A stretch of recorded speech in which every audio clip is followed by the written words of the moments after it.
todas y todos, es un gusto reencontrarnos en la plataforma virtual de Claxo para una nueva clase del curso El abordaje cualitativo y sus técnicas de investigación. En el día de hoy vamos a abordar el tema el diseño de la investigación cualitativa. Y para esto quisiera empezar haciendo algunas aclaraciones conceptuales y terminológicas. ¿Por qué? Porque estamos planteando el diseño de la investigación cualitativa y esto implica explicar qué entendemos por investigación cualitativa y aún antes qué entendemos por investigación o investigación científica. Es decir, que tenemos una expresión que tiene una serie de calificativos que exigen aclaraciones específicas, porque estamos hablando, como decimos, de la investigación en ciencias sociales. Es un tipo de investigación empírica de carácter cualitativo. Entonces, ¿de qué hablamos cuando hablamos del diseño de este tipo de investigaciones? Empezamos, por lo tanto, problematizando el concepto de investigación. Investigación, con muchos otros términos, no se usan solamente en la ciencia, sino que también son términos de uso corriente en la vida cotidiana. Si nosotros recurrimos, por ejemplo, como se ve en esta imagen, a la definición del diccionario, encontramos además que, al igual que muchos otros términos que son polisémicos, el término investigación tiene varias definiciones. Una de estas definiciones, que en el diccionario aparece como la acción y efecto de investigar, y a su vez plantea que investigar es realizar actividades intelectuales y experimentales de modo sistemático, con el propósito de aumentar los conocimientos sobre una determinada materia, nos remite, prima facie, a lo que podríamos entender por investigación científica. Pero esta definición no es una definición neutral. Tal vez con esto ustedes recuerden las discusiones actuales en torno del lenguaje inclusivo. La Real Academia Española siempre nos quiere convencer de que el masculino universal funciona para todos los géneros. Pero eso es algo que nosotros ponemos siempre en disputa, contestamos, criticamos esa definición. Y fíjense que aquí, con el término investigación, sucede algo parecido. Aparece una definición en el diccionario de la Real Academia Española que estamos viendo en esta imagen, pero esa definición no es neutral. Y en cambio tiene que ver con algo que podríamos definir o considerar la concepción tradicional de la ciencia, la visión heredada, la visión estándar de ciencia. Y esto lo encontramos específicamente en el recurso a la palabra experimental. Como nosotros vimos en la clase sobre el debate cuantitativo-cualitativo, la experimentación es la forma que en la ciencia moderna, de manera revolucionaria, se propone para poder explicar a través del conocimiento el mundo observable y hacerlo postulando relaciones empíricas entre variables que puedan ser controladas de manera impersonal, entre comillas, de manera objetiva. Pero también dijimos en ese momento que esta no es la única definición posible de ciencia y no es, por lo tanto, la única definición posible de investigación. Por lo tanto, para poder plantear el diseño de la investigación cualitativa en ciencias sociales, tenemos que pensar otro tipo de definición que se distancie de esta definición restrictiva, tradicional o estándar de investigación científica. Y entonces planteamos una definición en la perspectiva ampliada, como vemos en esta imagen, cuyo punto de partida es la crítica a los límites que tiene la concepción tradicional y la experimentación en el campo de las ciencias sociales y fundamentalmente en relación con la investigación cualitativa. En este sentido, proponemos que la investigación científica no solo es el proceso de puesta a prueba de las hipótesis, que es lo que se logra a través de la experimentación y sus sucedáneos. No decimos que esto no es investigación científica. Decimos que la investigación científica no es solo eso. Y especialmente cuando hablamos en el campo de la investigación en ciencias sociales, estamos pensando la investigación como un proceso complejo y disciplinado en el que se despliega un conjunto de instrumentos conceptuales y operativos para la descripción, explicación o comprensión de la realidad. Como ustedes recordarán, cuando planteamos el sentido restringido de investigación científica y de la experimentación, estamos pensando especialmente desde una perspectiva nomotética o nomológica, es decir, de una explicación de la realidad que pueda dar lugar a leyes generales. En cambio, nosotros en la tradición cualitativa pensamos también la construcción de un conocimiento descriptivo e incluso comprensivo de la realidad. Y por lo tanto necesitamos una definición de investigación que incluya estas perspectivas. Y decimos proceso por varias razones. La primera es porque es algo que se despliega en el tiempo. La investigación se desarrolla a lo largo del tiempo, no se resuelve en una única instancia. Y decimos también un proceso porque incluye un complejo entramado de decisiones y prácticas. Decisiones y prácticas en las que, como se lee en esta definición, se ponen en juego, se despliegan instrumentos conceptuales y operativos específicos.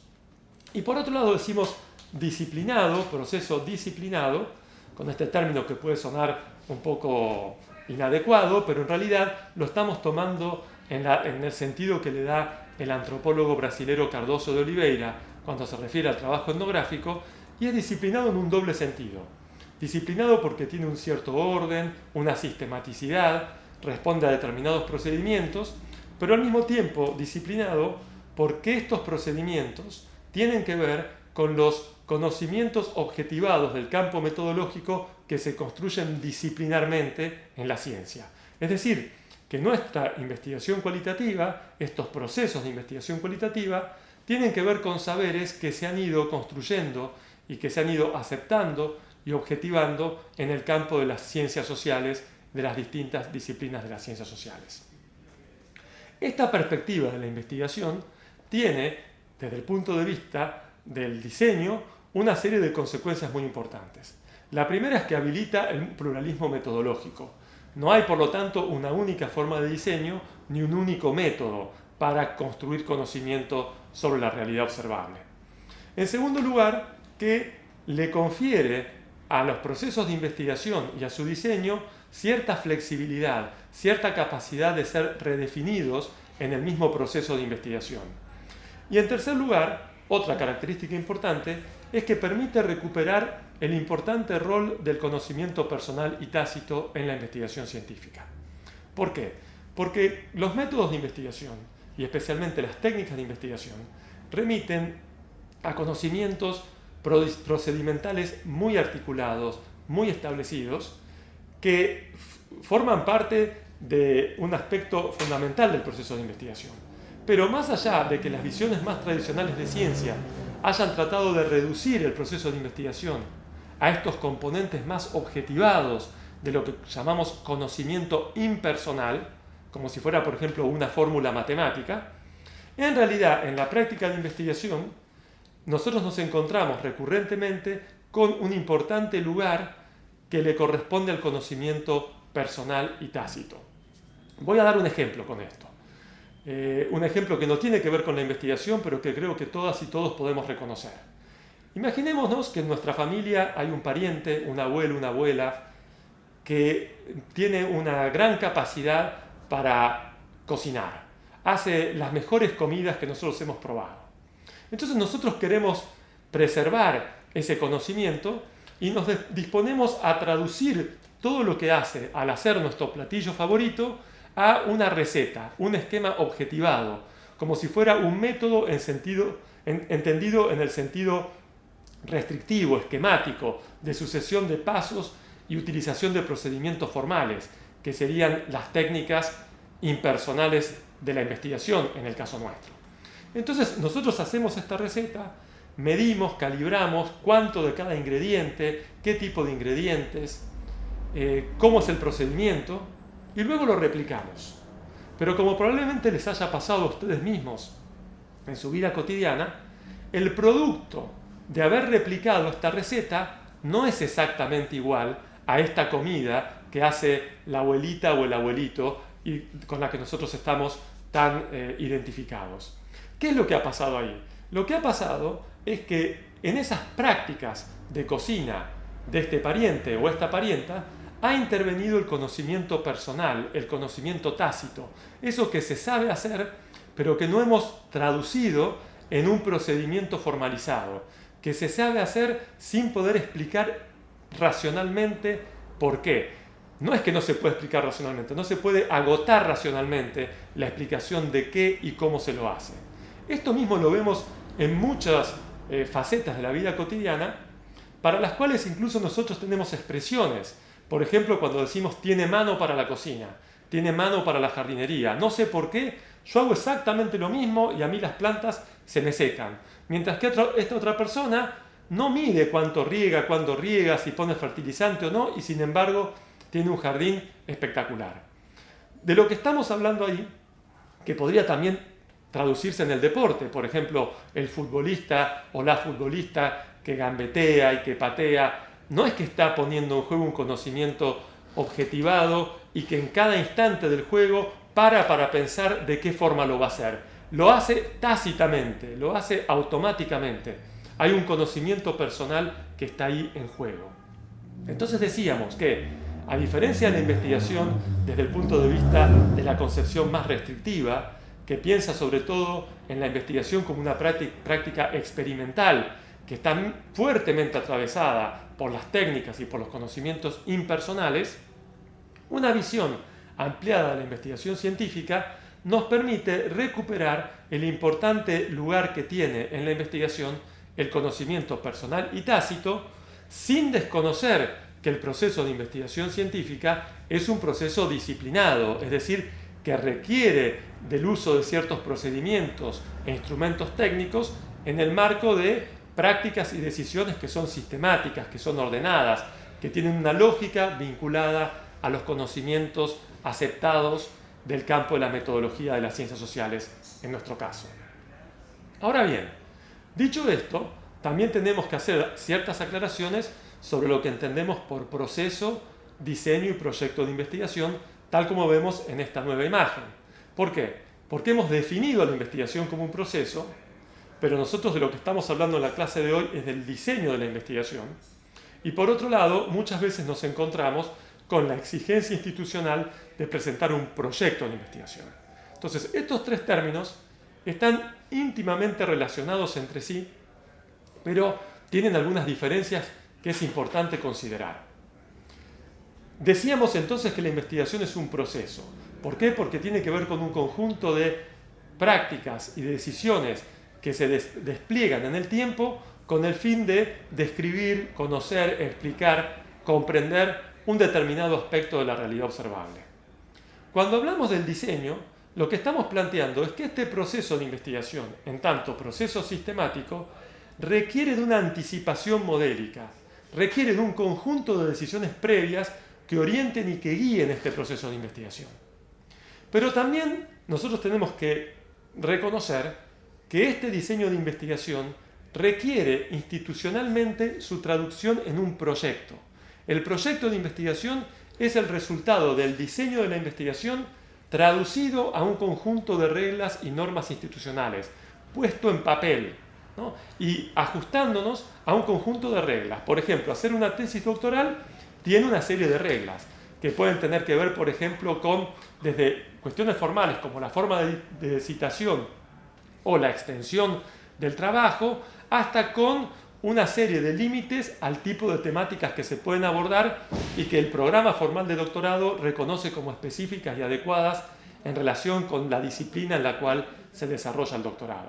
Entonces, esto es importante tenerlo en cuenta. Nosotros nos vamos a referir específicamente al diseño de la investigación, pero necesitamos tener en mente la relación de la idea de diseño de investigación con las de proceso y las de proyectos de investigación. Decíamos entonces que el diseño es la anticipación modélica del proceso de investigación. Y no hay una única forma de anticipar modélicamente este proceso. Esto es muy importante tenerlo en cuenta. ¿Por qué? Porque en la literatura especializada nosotros nos hemos ido encontrando a lo largo del tiempo con distintas formas de caracterizar el diseño de investigación. La forma más tradicional, más convencional, vinculada a las prácticas hegemónicas de la investigación científica y su adecuación o adaptación en el campo de las ciencias sociales, nos plantean un diseño estructurado. Un diseño estructurado implica que todas las decisiones que van a desplegarse en el proceso de investigación social y todas las prácticas que vamos a llevar adelante ya fueron predefinidas en esta instancia de anticipación modélica. Por otro lado, en reacción a esta perspectiva estructurada, surge la idea del diseño emergente, que rechaza la posibilidad de que todas las decisiones se tomen de antemano y propone que en la investigación empírica en ciencias sociales las decisiones se vayan tomando en el transcurso de la investigación, que vayan surgiendo en el proceso de investigación. Y por eso hablamos de diseño emergente, que es un diseño que implica reducir la brecha, incluso anular la brecha entre diseño y proceso. ¿Por qué? Porque en el mismo proceso se van tomando las decisiones de diseño. Las prácticas surgen de las mismas situaciones que se van dando a lo largo del proceso de investigación y que las y los investigadores enfrentamos. Pero, tanto la idea de diseño estructurado como la idea de diseño emergente han sido criticadas, sobre todo cuando se las lleva a sus últimas consecuencias. Porque cuando se las lleva, como decíamos, a sus últimas consecuencias, parecen ser propuestas de diseño completamente irrealizables. El diseño estructurado, ¿por qué? Porque niega, como decíamos antes, el rol del conocimiento personal y tácito, esta necesidad de ir ajustando las cosas según los problemas que van surgiendo en la práctica. Nosotros sabemos que incluso en campos en los que hay posibilidad de hacer simulaciones computacionales, de base matemática, modelización, etcétera, etcétera, como podría ser, por ejemplo, la construcción de un puente o de una carretera, nos encontramos en el momento de llevar a cabo la obra con una serie de inconvenientes que exigen tomar decisiones sobre la marcha. Cualquiera de ustedes que haya visto los famosos documentales de Nat Geo o de Discovery Channel sobre las grandes obras de ingeniería, habrá visto justamente cómo las y los ingenieros enfrentan problemas que tienen que resolver sobre la marcha. Por lo tanto, es irreal pensar un diseño estructurado en el sentido de poder contar con todas las decisiones preestablecidas y que la práctica de investigación sea prácticamente apretar un botón y que se despliegue todo aquello que hemos previsto en la anticipación modélica durante el diseño. Por otra parte, el diseño emergente, llevado a sus últimas consecuencias, implica la negación del diseño. ¿Por qué? Porque no habilita ninguna decisión que se dé de antemano. Y en la realidad de la investigación, el solo hecho de decir que vamos a hacer una investigación cualitativa, que queremos abordar un tema tal como migraciones, o como familia, o como diversidad, implica ya haber tomado un mínimo de decisiones. Por lo tanto, tanto el diseño estructurado como el diseño emergente, llevados a sus últimas consecuencias, constituyen, como se ve en la parte de abajo de esta imagen, los polos ideales, y cuando decimos ideales son irrealizables, que marcan los límites de un continuum del diseño, continuum definido en términos del grado de estructuración de las decisiones previas a las prácticas de investigación. Y por lo tanto, en la literatura contemporánea se piensa al diseño de la investigación social y especialmente al diseño cualitativo como interactivo, flexible, recursivo. Esto significa que implica un ida y vuelta entre diseño y práctica y que se habilita la posibilidad de que las decisiones que nosotros pensamos en el diseño de investigación se vayan reajustando, se vayan reacomodando. Y además plantea la posibilidad de pensar distintas formas de articular acto y potencia. Es decir, decisiones que en el proceso de diseño ya cobran acto, cobran materialidad. Por ejemplo, cuando nosotros diseñamos un cuestionario de encuesta que vamos a aplicar en terreno, o decisiones que están en potencia, cuando decimos que vamos a hacer entrevistas en profundidad, tenemos una guía muy general del tipo de preguntas, pero hasta que la entrevista no se lleva a cabo, no se completan las decisiones sobre qué preguntar y cómo preguntarlo. Entonces, repito, para cerrar esta idea, estamos pensando el diseño de la investigación, y especialmente en el campo de la investigación cualitativa, como un diseño interactivo, flexible, recursivo, que implica que las decisiones del diseño pueden ser revisadas a lo largo del proceso de investigación. Puede haber ajustes en esta idea de flexibilidad, de interactividad y de recursividad. En general, por las propias características y la naturaleza de la investigación cualitativa, los diseños cualitativos tienden a acercarse más o a orientarse hacia el polo que definimos como emergente. Mientras que, en cambio, las investigaciones cuantitativas tienden a acercarse más al polo estructurado.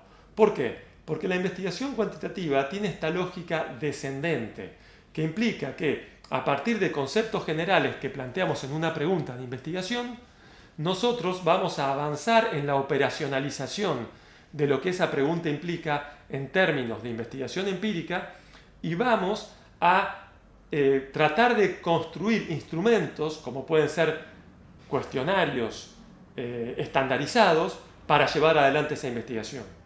Por lo tanto, hay un fuerte componente de decisiones previas y estructuradas al proceso de investigación.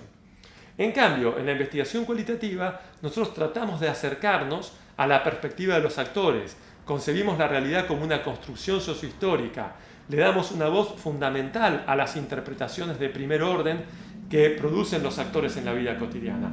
Y por lo tanto, necesitamos más espacio para la flexibilidad o la interactividad en la toma de decisiones. Una investigación cuantitativa con un diseño muy flexible es en general una investigación cualitativa de mala calidad. En cambio, una investigación cualitativa con un diseño muy estructurado es también una investigación cualitativa de mala calidad. ¿Por qué? Porque en uno y otro caso estamos perdiendo la potencialidad y las oportunidades de las características y de los instrumentos que se utilizan en una y otro tipo de investigación. Ahora bien, ¿qué implica pensar al diseño de investigación como diseño flexible o interactivo? En primer lugar, diseño flexible o interactivo son ejemplos de conceptos de diseño que tienen potencialmente en cuenta los límites de lo emergente y lo estructurado, como veníamos diciendo hace unos minutos. Por otro lado, como estamos viendo en esta nueva imagen, también dan cuenta de la tensión entre el carácter disciplinado del proceso de investigación, es decir, que sea sistemático, que recurra a procedimientos, que recurra al conocimiento impersonal transformado en técnica, con la inevitabilidad del componente tácito, es decir, de lo que no está previsto y de lo que no se ajusta a un procedimiento estandarizado. Por otro lado, diseño flexible e interactivo permiten pensar formas siempre distintas de resolver esta tensión en cada caso particular, para cada investigación particular, recurriendo a componentes impersonales objetivados en la metodología de la investigación, pero sin desconocer los aspectos menos explicitados o no explicitables del proceso de investigación social. Y finalmente, son conceptos que permiten pensar las decisiones del proceso de investigación desde el punto de vista de su anticipación, como decíamos antes, como un mix de acto y potencia. Es decir, hay veces en el diseño de investigación que vamos a producir instrumentos tangibles como puede ser un cuestionario, y otras veces las decisiones son simplemente decisiones que están en potencia desde el punto de vista de su materialidad. Es en el proceso de investigación que van a cobrar materialidad. Podríamos hacer en este punto una analogía con otras prácticas de la vida cotidiana que también exigen diseño y proyecto. La analogía más clásica, más simple, más fácil de entender, tiene que ver con la construcción de una casa. La construcción de una casa también es un proceso, implica muchas decisiones, muchas prácticas que se despliegan en el tiempo y que tiene un objetivo particular que es la de la construcción de este edificio con ciertas características. Ahora bien, este proceso de construcción tiene siempre un diseño. Nosotros contratamos habitualmente una arquitecta o arquitecto para que elabore un diseño, para que recurriendo al conocimiento objetivado de la arquitectura y de la ingeniería civil, nos proponga formas de llevar adelante este proceso, de resolver cuestiones prácticas y que nos dé una idea de cómo va a ser ese producto terminado. El proceso de construcción va a responder a esas decisiones, pero en el proceso de construcción van a surgir emergentes, van a surgir cuestiones no previstas que vamos a tener que resolver sobre la marcha. Y por otro lado, este diseño de la obra arquitectónica nos exigen transformarlo en un proyecto, ponerlo en planos, en papel, hoy por hoy en computadora, con programas específicos, ver un render, como se suele llamar técnicamente, que es una imagen 3D de cómo va a quedar la obra, poder verlo en la relación con la escala humana, poder imaginarnos cómo queda en relación con la vía pública, con el jardín, etcétera, etcétera. Pero este proyecto va a tener que ajustarse también a una serie de reglas y de normas. Nosotros no tenemos libertad absoluta para llevar adelante un proyecto constructivo más allá de que en la disciplina arquitectónica existan los recursos teóricos y metodológicos y técnicos para realizar esa obra. ¿Por qué? Porque, por ejemplo, el municipio puede ponerle un límite a la superficie vidriada en la fachada, o puede ponerle un límite al tipo de materiales de construcción, o a la superficie total de la vivienda, o a la altura. Entonces, este tipo de restricciones son equivalentes a las restricciones que nosotros tenemos en la investigación social cuando nos enfrentamos, por ejemplo, a cierta disponibilidad de recursos, o existen normativas institucionales, ya sea sobre el proceso de investigación o que tienen que ver, por ejemplo, con cuestiones éticas de la investigación. Es decir, que en la práctica de investigación el diseño necesita una traducción a proyecto. Y este proyecto exige tener en cuenta límites normativos y reglamentarios que están previstos en las instituciones, en nuestro caso, en las instituciones científicas y de educación superior. Ahora bien, nosotros estamos pensando el diseño de investigación como un conjunto de decisiones anticipatorias, especialmente en el caso del diseño flexible de la investigación cualitativa. Ahora bien, ¿cómo podemos pensar el proceso de investigación y el diseño de investigación para hacer posible este tipo de diseño? Y en este caso lo que yo propongo es que nosotros problematicemos al proceso y al diseño de investigación como si fueran un objeto de investigación. Es decir, estoy planteando en palabras corrientes que nos demos un poco de nuestra propia medicina. Es decir, que transformemos a la investigación y a las prácticas de investigación y al diseño de investigación en un objeto de investigación. Entonces podríamos empezar por tratar de reconocer todas las actividades y todas las decisiones que están involucradas, desde las más básicas, las más pueriles, como podría ser, por ejemplo, ir a una biblioteca o buscar un texto en internet, ficharlo o tomar un autobús para ir a la biblioteca, hasta otras decisiones y prácticas que reconocemos como más específicas de la investigación, que podría ser, por ejemplo, hacer una entrevista, desgrabar la entrevista, analizar el resultado de la entrevista, diseñar un cuestionario, formular una pregunta de investigación, plantear un estado de la cuestión a partir de la revisión de los antecedentes que existen sobre ese tema de investigación en la literatura especializada, formular una hipótesis, enunciar objetivos cognoscitivos. Entonces son todas cosas que nosotros hacemos cuando investigamos.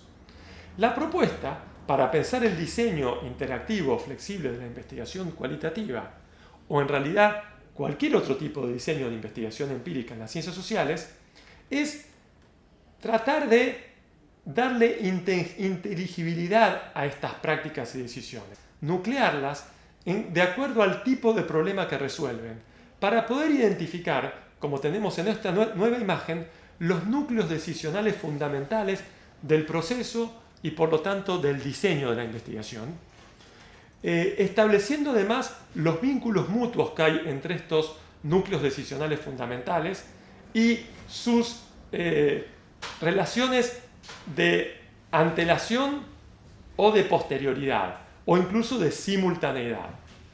Entonces, lo que planteo en este caso es que cualquier práctica de investigación y el diseño como anticipación modélica de esa práctica tiene un conjunto de prácticas y decisiones que tienen que ver inicialmente con la construcción del objeto.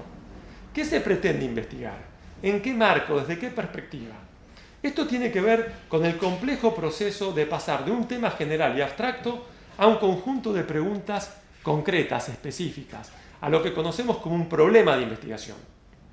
Pero también tiene que ver con construir un estado de la cuestión en torno a este problema de investigación. ¿Qué se sabe sobre este tema? ¿Qué se ha dicho sobre este tema? También tiene que ver con pensar un marco teórico conceptual, un conjunto de definiciones y unas perspectivas desde la cual yo estoy mirando ese objeto y desde la cual construyo ese objeto. También tiene que ver con plantear los objetivos de la investigación y, en el caso de tenerla, la hipótesis o las hipótesis de la investigación. Tenemos aquí una tríada que tiene una mutua implicación lógica entre el problema que se manifiesta o se materializa en una pregunta de investigación, los objetivos cognitivos y la hipótesis. Todo esto está conectado lógicamente. Las hipótesis tienen que ser respuestas anticipadas y probables a la pregunta de investigación, no cualquier pregunta. Y los objetivos tienen que ver con la enunciación de aquello que desde el punto de vista cognitivo nosotros queremos conseguir a través de la investigación. Por eso los objetivos se formulan siempre con un verbo en infinitivo del estilo de conocer, indagar, profundizar, ¿no? Describir, etcétera, etcétera. Ahora bien, cualquier objeto de investigación empírica tiene que ver con la expresión material de nuestro interés por conocer algo específico de alguien específico. Es decir, que si nosotros pensamos cualquier pregunta de investigación, vamos a encontrarnos con que en esa pregunta de investigación, de modo más explícito o menos explícito, aparece un término, una expresión que se refiere a un tipo de objeto, a un caso. Y por otro lado, un término, un conjunto de términos que se refieren a qué cosas, qué procesos, qué atributos, qué características queremos conocer de ese caso, de ese objeto, de ese sujeto, de ese grupo, de esa institución, de ese barrio, etcétera, etcétera. Entonces, el diseño de la investigación y la práctica de investigación exige tomar decisiones que tienen que ver con reconocer de quién estamos hablando cuando hablamos de una investigación empírica y, por otro lado, de reconocer de qué estamos hablando en relación con ese objeto, ese sujeto, esa realidad que queremos investigar. Y esto da pie a dos conjuntos de decisiones fundamentales que dependen del objeto de investigación. El objeto de investigación opera o tiene esta función rectora tanto en el proceso como en el diseño de investigación.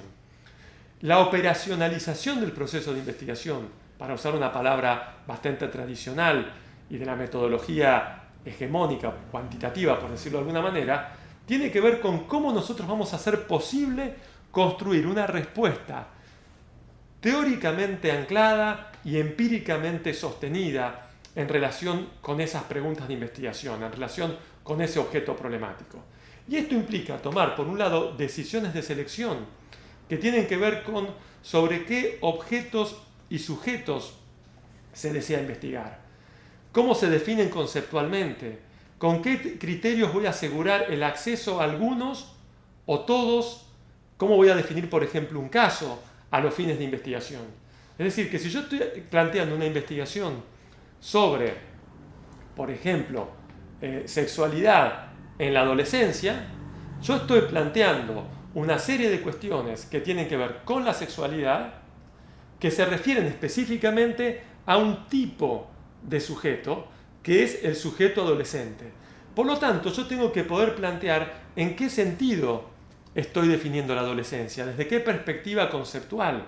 Y esto, a su vez, es una decisión instrumental, que no busco para incidir en el campo de los debates teóricos sobre la adolescencia, sino que la tomo para poder definir situaciones concretas en las que pueda ponerme en contacto con adolescentes de carne y hueso, a las y los que pueda preguntarles o indagar en torno de este tema general que hemos definido como sexualidad adolescente.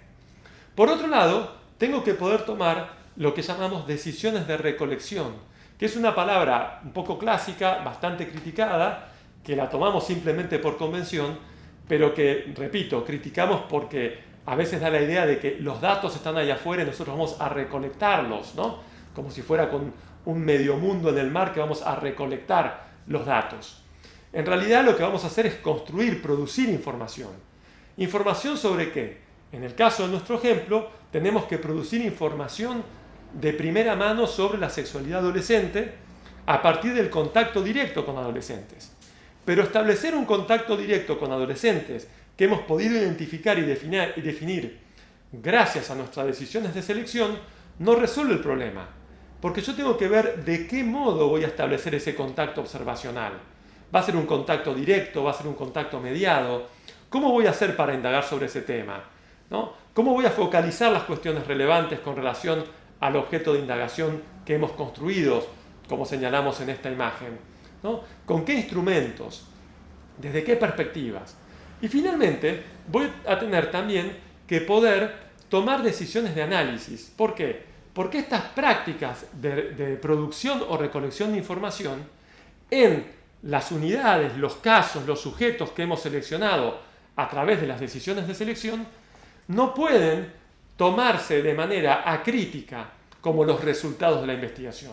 Nosotros tenemos que poner en juego una serie de decisiones sobre cómo procesar y analizar esa información, que van, por ejemplo, desde la desgrabación de una entrevista hasta las lógicas que permiten interpretar los contenidos de esa entrevista, los contenidos discursivos de esa entrevista, pero también, por ejemplo, los contenidos gestuales, no verbales de comunicación que se dieron en el marco de esa entrevista. Este esquema que hemos planteado aquí, con los núcleos decisionales fundamentales del proceso y del diseño de investigación, construcción del objeto y a partir del tipo de objeto que hemos construido, decisiones específicas de selección, de recolección o producción de información y de análisis de la información, es un esquema que podemos tomar para pensar los contenidos del curso de aquí en adelante. Como vemos en esta última filmina, en esta última imagen, nosotros lo que vamos a hacer en las clases que le siguen a esta y durante todo el curso es darle contenido a estos núcleos decisionales fundamentales a través del estudio de los instrumentos operativos y conceptuales específicos que se fueron desarrollando a lo largo del tiempo en el campo de la metodología cualitativa. No vamos a hacer solo esto, porque también vamos a abordar estrategias globales de investigación cualitativa, como los estudios de caso o la investigación biográfica, por tomar un par de ejemplos. Pero estas estrategias generales de investigación cualitativa nos exigen pensar los núcleos fundamentales del proceso y del diseño de investigación. Y lo que vamos a hacer también en el curso es dotar de contenido a estos núcleos. Por ejemplo, cuando pensemos en la selección, ustedes van a ver que nosotros vamos a abordar el problema del muestreo cualitativo, cómo seleccionar casos en el campo de la investigación cualitativa. Y para esto tenemos instrumentos operativos y conceptuales muy específicos, como el muestreo intencional, el muestreo teórico, el muestreo oportunista o bola de nieve, y conceptos también muy específicos como de saturación. Hemos puesto aquí en esta imagen, al lado de la columna que corresponde a investigación cualitativa, algunos instrumentos operativos y conceptuales clásicos de la investigación cuantitativa para que puedan hacer el contrapunto y para que vean que la investigación cualitativa no implica una adaptación de los instrumentos clásicos de la investigación cuantitativa a objetos definidos desde la perspectiva cualitativa. Porque esto puede implicar lo que Willis llamaba el pacto secreto con el positivismo, que es plantear una investigación cuantitativa, pero que se resuelve en realidad con instrumentos conceptuales y operativos de la investigación cuantitativa. Por ejemplo, planteando la medición de fenómenos, planteando la medición de variables e indicadores, etcétera, etcétera. Entonces, así como la investigación cualitativa tiene sus instrumentos operativos y conceptuales específicos, que no significa que no pueda tener diálogo con los instrumentos cuantitativos, en el caso cuantitativo hay otros instrumentos conceptuales como la idea de unidad de análisis, de población, de muestra y formas específicas de muestreo probabilístico que son adecuadas para la investigación cuantitativa, pensando sobre todo en el objetivo de generalización de los datos, de los resultados, y pensando en el carácter estructural de las investigaciones, no en cambio en conocer y explorar los sentidos que los sujetos, los agentes construyen en la vida cotidiana y en los procesos de interacción social.